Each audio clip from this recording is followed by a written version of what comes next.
adik-adik kelas 8.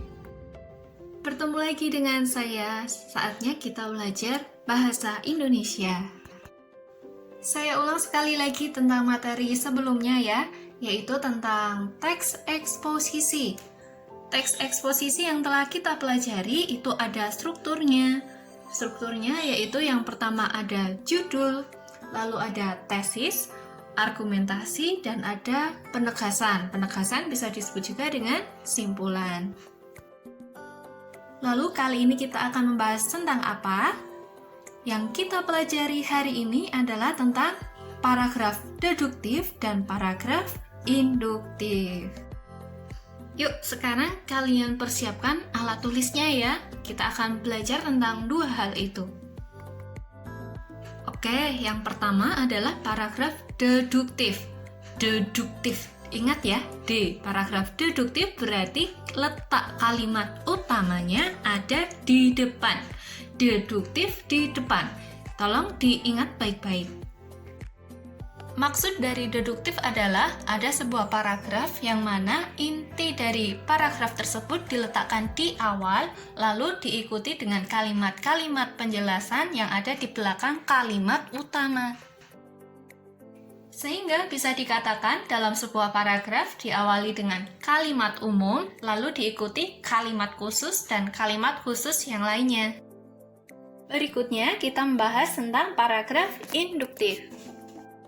Paragraf induktif letak kalimat utamanya ada di belakang atau di akhir sebuah paragraf.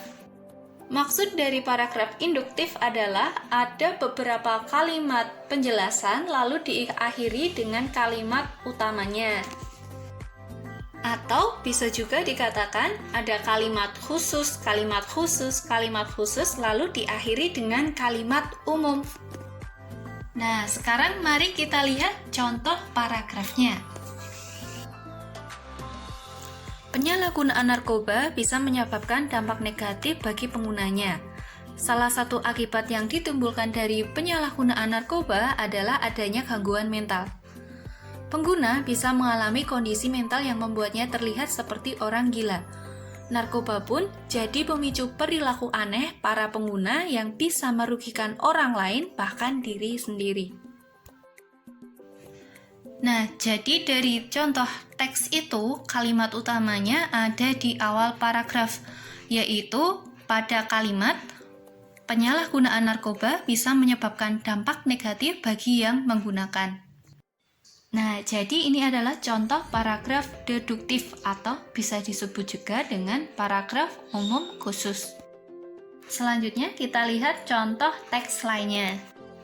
Duri bunga ini bisa melukai pemetik yang tidak hati-hati. Bunga ini disukai banyak orang karena bentuknya yang indah. Bunga ini sering dijumpai berwarna merah dan putih. Bunga ini sering dijadikan hadiah sebagai bentuk ucapan terima kasih atau perhatian. Hampir semua orang mengenal bunga ini, yaitu bunga mawar. Dari teks yang saya bacakan, jelas sekali bahwa kalimat utamanya ada di belakang. Seperti yang kalian ketahui, kalau kalimat utamanya ada di belakang, itu namanya adalah paragraf induktif atau paragraf khusus umum, yang mana diawali oleh ciri-ciri lalu disimpulkan. Oke, itu tadi adalah penjelasan saya mengenai paragraf deduktif dan paragraf induktif. Semoga mudah dipahami ya.